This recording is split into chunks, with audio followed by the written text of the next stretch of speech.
আমি বুঝতেছি না, মাননীয় শিক্ষামন্ত্রী নফেল উনি যখন বলছে যে শিক্ষার্থীদের উপরে কোনো আঘাত আসবে না, কোনো হামলা আসবে না, বিন্দু মাত্র শিক্ষার্থীদের গ্রেপ্তার করা তো দূরের কথা, বিন্দু মাত্র হয়রানিও করা হবে না, সেই জায়গায় দিনের পর দিন যেখানে যাকে সন্দেহ হইতেছে তাকে তুলে নিয়ে যাইতেছে।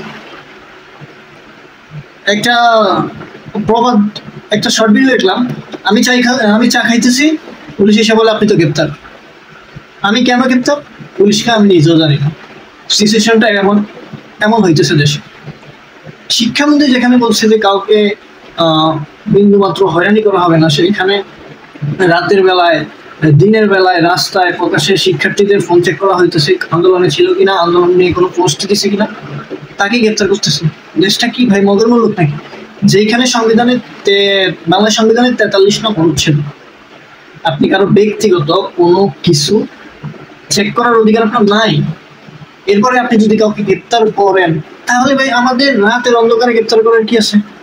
দিনের অন্ধকারে বলে দেন যে যতজন শিক্ষার্থী আপনার আন্দোলনে মাঠে ছিল বা যে কেউ আন্দোলন নিয়ে কোনো পোস্ট দিছে, সবাই কারাগারে চলে আসেন, আমরা সবাইকে গ্রেপ্তার করব, আমরা চলে আসবো, শিক্ষার্থীরা সবাই স্বেচ্ছায় চলে আসবে। কিন্তু এইভাবে রাতের অন্ধকারে অনাকাঙ্ক্ষিত সব পরিস্থিতিতে দেখেন, একটা শিক্ষার্থী আজকে বলতেছে আমার বোনকে আমি তালা মেরে রেখে আসছি ঘরে, আপনারা কেউ ওকে গিয়ে বাঁচান, আমার ঘরে কেউ নেই। এইভাবে যদি অপ্রীতিকর কোনো অবস্থায় আমাদের গ্রেপ্তার করে নিয়ে যাওয়া হয়, আমার একটা ছোট ভাই ছিল, খুবই কষ্টের একটা কথা, আমার একটা ছোট ভাই ছিল, এটা আমি পরবর্তীতে শর্ট ভিডিও আকারে বলবো। আমার একটা ছোট ভাই ছিল, যেখান থেকে ওকে নিয়ে গেছে, সে তার বোনের জন্য, তার বোন প্রেগনেন্ট, তার জন্য রক্ত সংগ্রহ করতে বের হয়েছে রাস্তায়। তার কোনখানে একটা আত্মীয় বা ফ্রেন্ড ছিল, তাকে নিয়ে আসবে হসপিটাল, এই সময় রাস্তা থেকে তাকে গ্রেপ্তার করা হয়েছে।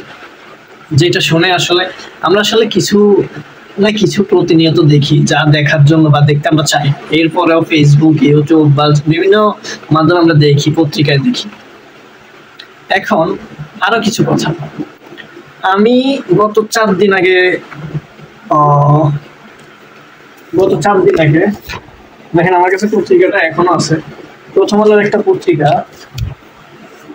এটা হচ্ছে আপনার 23 তারিখের পত্রিকা।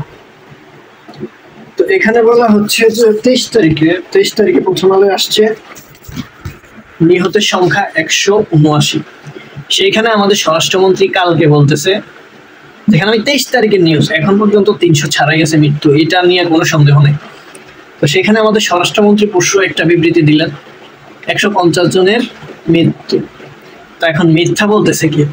যারা প্রতিনিয়ত প্রত্যেকটা নিহতের বাড়িতে গিয়ে গিয়ে তারা নিউজ করতেছে, তারা মিথ্যু? নাকি যারা এসি রুমে বসে হাওয়া খেয়ে নিজের মন গড়া একটা হিসাব দিয়ে দেয়, তারা মিথ্যুক? কারা মুনাফিক কারা? আপনি দেশে ন্যায়ের কথা বলতে পারবেন না, অন্যায়ের বিরুদ্ধে বলতে পারবেন না। আপনার শিক্ষা প্রতিষ্ঠান আপনাকে অন্যায়ের বিরুদ্ধে বলতে দিবে না, যেখানে